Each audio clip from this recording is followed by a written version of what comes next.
All right, everyone. Welcome to episode number 3 of the Mafia Members Podcast. Podcast for the Bills Mafia by the Bills Mafia. Quick little intro. It's going to be our final draft episode, pre-draft episode, I should say. So I've kind of finalized some of my takes and what I think the Bills will do. So we'll talk about that. We got some shout outs on X that we'll get into, some questions to answer, and yeah. So with that being said, let's get into it. Go Bills. Go Bills. Go Bills. Go Bills. Go Bills. Go Bills. Merry Christmas. Alrighty, guys. So we are. I think I got my dates wrong in the last episode, but we are officially. What are we now? 4 days away from the draft. We're Sunday now, so yeah, 4 days away. And I think, aside from obviously the rebuild drafts of 2018, 2019, stuff like that, I think this is one of the bigger drafts for the Bills. Just in terms of they're not quite in a rebuild, but they're definitely in a retool. They definitely need to.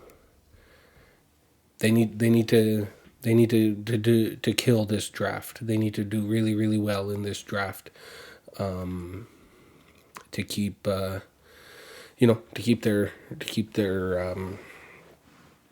what they want to get done this year and what they've kind of been building on the past couple seasons. What if they want to accomplish those goals? This is the draft that really matters. I mean, I don't think they would do this, but they could also just take the best player available and not necessarily team needs, and just kind of waste this season, and just kind of wait until some cap space clears up that they can, and then they make a real move the following year. But that's obviously not something that I would like for them to do. It's not something they should do. That's not something I think they will do. But hey, you never know. With how there's so many moving parts, so many different things, everything kind of plays into everything. You have to look at, they do have to take a step back and kind of look at where they're at realistically, and go from there. But yeah, I don't see them kind of, settling for second place in the division this year. If we don't do it this year, that's all right. We'll get all the cap space that we need for next year, and that's when we make our real big push. They can't afford to do something like that. They can't afford to waste more of Josh Allen's career. Not that I think that they have been wasting it, quote unquote, but they've definitely not helped them. That is for sure. Or not done what they needed to do to get them to the Super Bowl. So with that being said, I think they do stick at pick 28. I don't see them moving up for draft picks, or swapping draft picks to move up. I don't see them really doing that at all. I think they stay put at 28, and I think they get a wide receiver, and they're going to get a dog in either Brian Thomas Jr. or Adonai Mitchell. Me preferably, I would like to go with BTJ. I think he's a better player. but also definitely very happy if they were to get AD Mitchell as well. We'll get a little bit more into that down the road, and then I think with pick 60 is where I can see them moving. If they really like a I definitely see Bean going for an edge rusher. They do like to draft edge rushes. So that's what I see with them doing with pick 60. And then I think they address their safety and defensive back concerns once we get that 10 mil cleared up post June 1. I see them trying to make a move there to address that roster spot. But I do see them. I can see that. Realistically, I think they stay at 28 and they stay at 60. But if they were to make a move, I think it's moving up from pick 60. I think if they really like a player like Chop Robinson, if they really like him coming off the edge, then I see them moving up to make that pick. But if not, I think they'll stay put at 60, and then they just draft an edge rusher at that spot, which is looking like, according to multiple mock drafts, it's looking like that Marshawn Nealand out of I think it's Western Michigan. I think it's looking like he would be the best available edge at that spot in the draft. I would prefer for them to move up to get if they're going for an edge rusher. I would prefer for them to move up to get Chop. I like any kind of defender coming out of Penn State. They always have good, their linebacker you for a reason. We'll get just a good defensive player. I think that is what we need. Like I said, episode 2, we have a very, very strong linebacking core. We have an okay defensive backfield. So I think if they're addressing a defensive need in the draft, I think they're going edge rush. And I would like for them to trade up to get that Chop guy out of Penn State. Outside of that, realistically, I don't know what they're going to do in rounds 5, 6, and 7. I think those are just kind of spots where they're just kind of looking for some depth pieces. They'll probably draft a lineman, an offensive lineman. I'd like to see for them to maybe try and get a running back to back up Cook. Stuff like that. Maybe some outside, some wide receiver options that not super not game changers by any chance, but just to give us some depth and see who kind of really pans out. But yeah, like I said, we all know that Bean loves his defensive lineman. I think he's going to trade up to get another one in this draft. So if he does that, I hope it's for that. I hope it's with the 60th pick, because I think there's too many good options at wide receiver that we don't want to. Just because the wide receivers are deep in this doesn't mean that you want to go and take the worst one. You know what I mean? You're still, yes, sure, you're still getting a good wide receiver, but you're getting the worst of the best. You know what I mean? So I don't like the idea of trading out of the first round to get like a Leggett or doing something like that. I think you gotta I think you got to stand your ground, get the best available guy. I really hope it's BTJ. He comes from wide receiver U, big body, fast. You know, seems like he would be exactly what Josh Allen would want. And that, I mean, that's ultimately it. I think you have to. I mean, obviously he is. He's very involved. That's according to Josh. That's the reason why we drafted Dalton Kincaid last year. But you know, you gotta run these. Make sure that Josh is as involved as possible, and make sure that you're. We gotta keep him happy. Obviously, it's kind of, you know,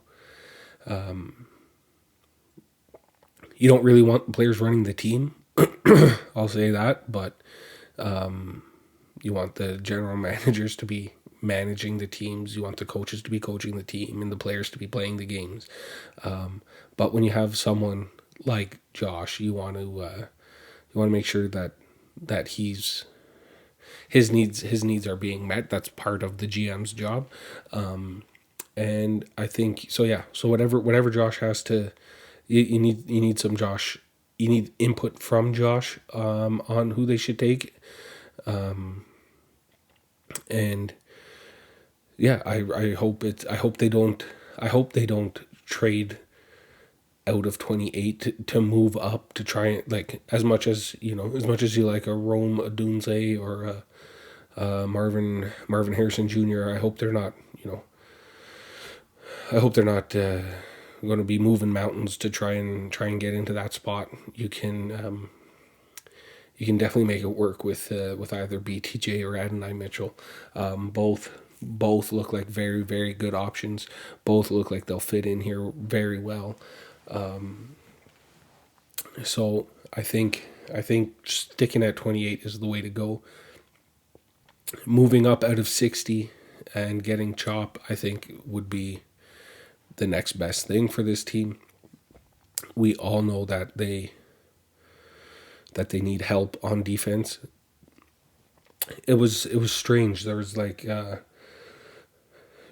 everyone was, even during the season, everyone's like, okay, Josh needs some help. Stephon Diggs' production was down. Gabe Davis was being inconsistent.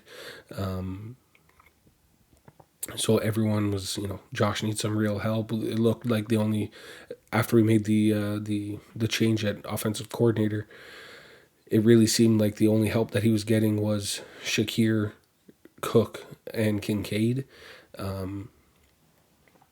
So then we trade Stephon Diggs, and it seemed like there was this huge glaring. Everybody's like, receiver, receiver, receiver, receiver.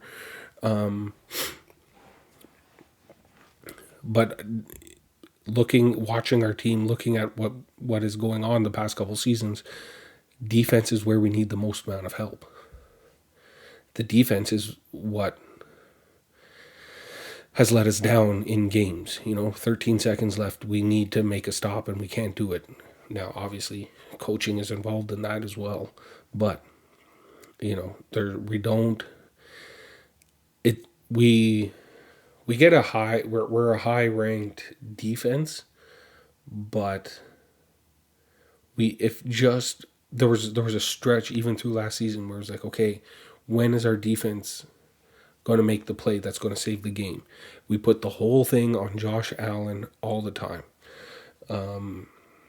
So that's why receiver is the priority, but we also need to be able to address our defensive problems as well. And I think, obviously we have Von Miller not doing much. Hopefully he has a better season when he's healthy. But we need to get guys who can help out Terrell Bernard and Matt Milano. We need guys who can put some pressure on the quarterback, so that, because we know that our safeties and corners are going to be suspect at best. Aside from Rasul, I think our safeties, that's probably what you do in rounds 3, 4, is safety help, cornerback help, stuff like that, and maybe address it with a trade or a free agent signing or something like that. But what we need to do is get an edge rush with our picks, with our 60th pick. If that 60th pick turns into the 42nd pick or whatever, and we end up taking Chop Robinson, that's perfect. If our 60th pick ends up being 60 and it's that Marshawn Nealand, I think I'm okay with either. I would prefer them to move up, but I think I'm okay with either.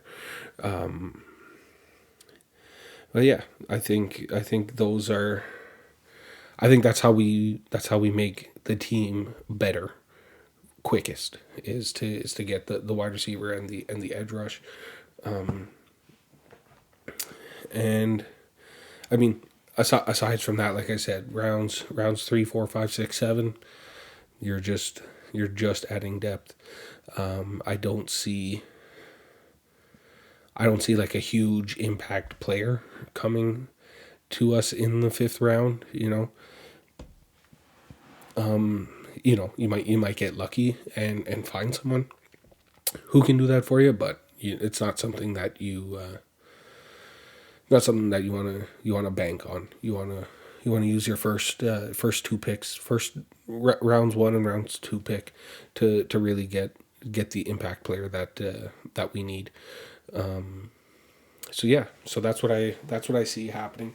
That's what I hope happens. And I think if they do that, if they get Brian Thomas or Adonai Mitchell with the 28th pick, I think it instantly solves our offensive worries. I'll say, not like I don't think there's a problem with our offense as is, but I think it solves some of the worries that people have going into the season. So we'll have he'll be a rookie, but he'll be our wide receiver 1. Not uncommon for that to happen, for a wide receiver to come step in and be number 1. You can look at Jefferson, Jamar Chase, like anyone like that. Like, we can go out. I'm not saying these guys are as good as them, but you can go out and get wide receiver 1. And then I think our offense just kind of slots in perfectly behind that, where we have Curtis Samuel to be the wide receiver 2 option, and we all know how well Khalil Shakir can be in the wide receiver 3 option. To me, like, that's just how you rank your wide receivers. Your wide receiver 3 could be the guy who gets, like, he might be able to still get 100 catches and whatever, 1,100 yards or something like that, in your wide receiver 3 spot. Just because you go to him doesn't mean that he's wide receiver 1, if you know what I mean. Like, I feel like it's your wide receiver 1 is your true wide receiver. Who's your true wide receiver? And the Bills don't have that yet. So wide receiver 1 for me is coming in this draft, pick 28. Gotta happen. And then, yeah, like I said, I think our offense slots in nicely. Curtis Samuel, Khalil Shakir. I mean, we never really saw Justin Shorter, so maybe we have something there that we can, that Joe Brady can find some use for. We obviously have Kincaid and Knox. Kincaid looks like he's just going to be an amazing tight end. I think a full off season of chemistry building with Josh Allen is going to be good. And then I think we're set at running back with Cook if he continues on that trajectory. That's a spot that that we can feel comfortable with for the next few years at least. And then it's really just up to the O-line to make sure everybody has enough time to do what they want to do. Make sure everyone has enough time and space. Make sure Josh has time. Make sure Cook has space. And yeah, that's maybe pick four, maybe pick five is where they add some depth, but I really don't see them needing to change much on the offensive line. You know, Dawkins, he's going to be all right. He's going to be great. He's going to be all pro, or sorry, he's going to be Pro Bowl. Osiris looks like he's going to be great. So like I said, another year with him, in the offense. One full off season with the team. Looking like he'll be good. So I think our offensive line is going to hold up. It's going to do what we need. What we need for our offense to click, and then that's why I think that we address our defensive needs with picks rounds 2 and 3. I think we go edge and probably a safety, whoever's available, safety, cornerback, whatever. Yeah. So I'm gonna take a quick little break, and like I said, when I come back, we will discuss. Got some questions from Twitter to get into. So yeah, so we'll be right back, and we'll hop into that. All right, so we are back for the second half of the episode, and we're going to get into some Twitter, or I guess we should call it X, questions. So I posted earlier today that I would be recording, and for anyone to reach out and suggest any topics that they want to discuss. And we heard back from Joe's College Football Podcast and Tweets. Go give him a follow on X, at JoeCFB_memtweets or memtweet. So he posed the question. The topic could be the mental stability / skipping plays of A.D. Mitchell and the Bills picking him in the draft this week. So like we said in the first half of the episode, Mitchell is definitely an option for the Bills. Definitely an option that I wouldn't mind the Bills going with. There was some report that came out about him in regards to him not monitoring his type 1 diabetes properly, and when he does, he's very hard to coach, and he'll take plays off and doesn't like to listen to anybody, and stuff like that. So I'll say, with some firsthand experience on the subject, very very normal for people with type 1 diabetes. If their blood sugar is out of whack, that they kind of act different or unusual. They might be a little bit more temperamental. That's all normal. It's all good. It can all be managed. I think even in the report they said if his blood sugar is fine, then he's fine. So that's something that if the Bills go that route, they'll have to monitor him. It's not something that's impossible, or not something that you should shy away from. It's nothing he can do about it. It is what it is for him. He just probably needs a good support staff and support system around him, which they give those kinds of things to rookies all the time. They give them to their best players all the time. They players vote and give out report cards on how well the teams do that anyways. So it's not like he's not going to have the support that he needs. And there's obviously been athletes. Mark Andrews has it. There's athletes, kind of in every major sport that have it. It's nothing to shy away from. Obviously, if he's taking plays off, but it's not related to that, then that might be an issue. Obviously though, the receivers in general are kind of guys who, when the when the ball's not coming their way, and we're running to the opposite side of the field, they're not really that involved in the play to begin with. Obviously, you'd like to see them still try, but that's just the reality of the situation is they don't really. So I think overall, first I think that right now is the time where teams,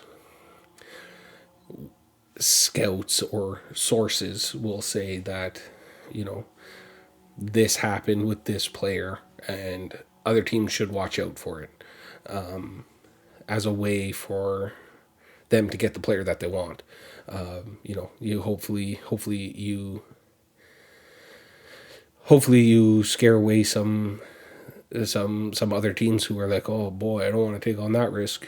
And but it's all just a smoke screen for what they actually want to do. So I don't put too much stock into these kind of reports that come out with negative things to say about players 4 or 5 days before they get drafted.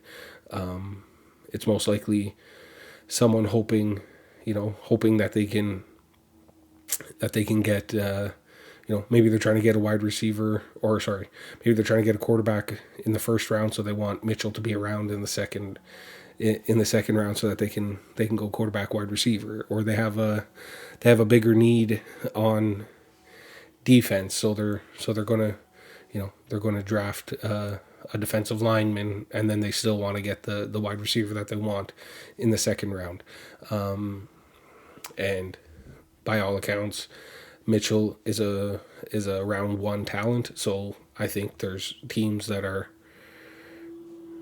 and I don't think it's a unique situation. I think there's plenty of teams that will say things just to get other teams to not draft them. They'll be like, oh, this was our experience with him, I would stay far, far away from him, and then the first chance that they get, they're going to draft that player.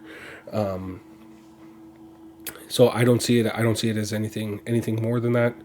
I think if you're a professional sports organization and you're worried about someone with type 1 diabetes, I think you're the problem, really.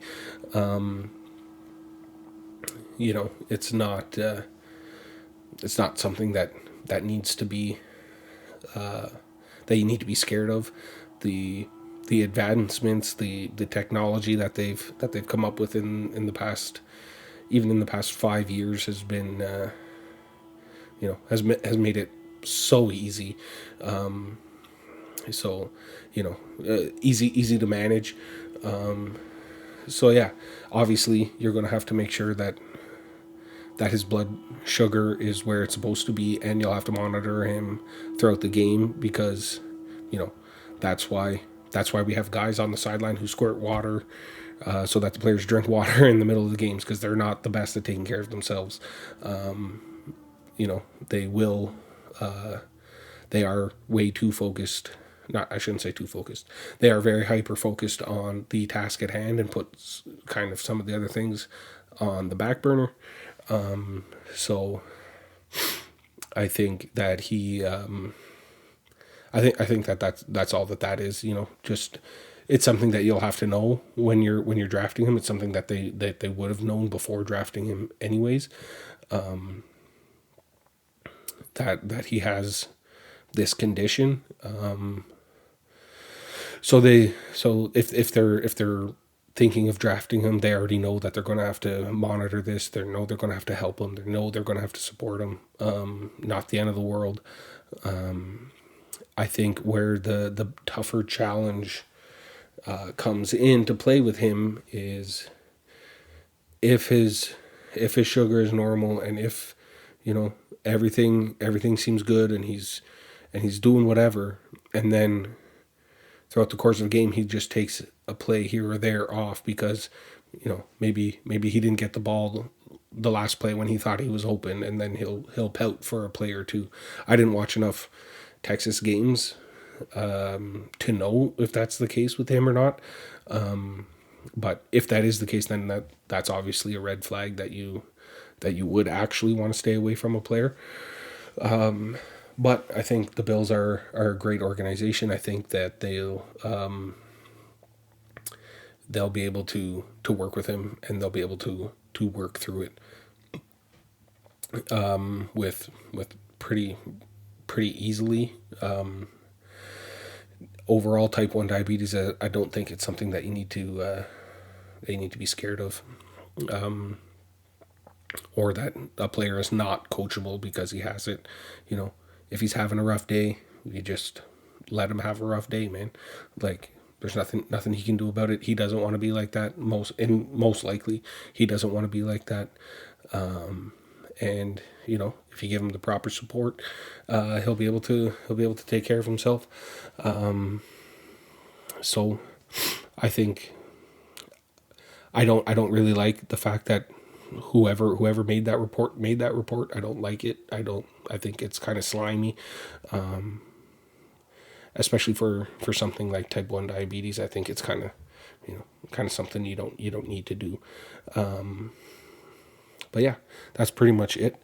So again, yeah, thanks for the question. Thanks for the submission. Joe at Joe CFB underscore MEM tweet. Thanks for the question. And yeah, other shout out. We just got up over 120 followers on Twitter, which I think is awesome. Considering that we're only 2 weeks into this. So yeah, so go give me a follow on all social media at Mafia Members Podcast, at Mafia Members Pod, X, Instagram, TikTok, like and subscribe on YouTube, all that good stuff, all that annoying stuff that people always say. And yeah, let me know what you think. Anyways, I hope you guys enjoy draft day. Next episode will be a draft recap. Hopefully, this guy has not fallen, and we can still look forward to the next season. Anyways, enjoy draft day, guys. Peace.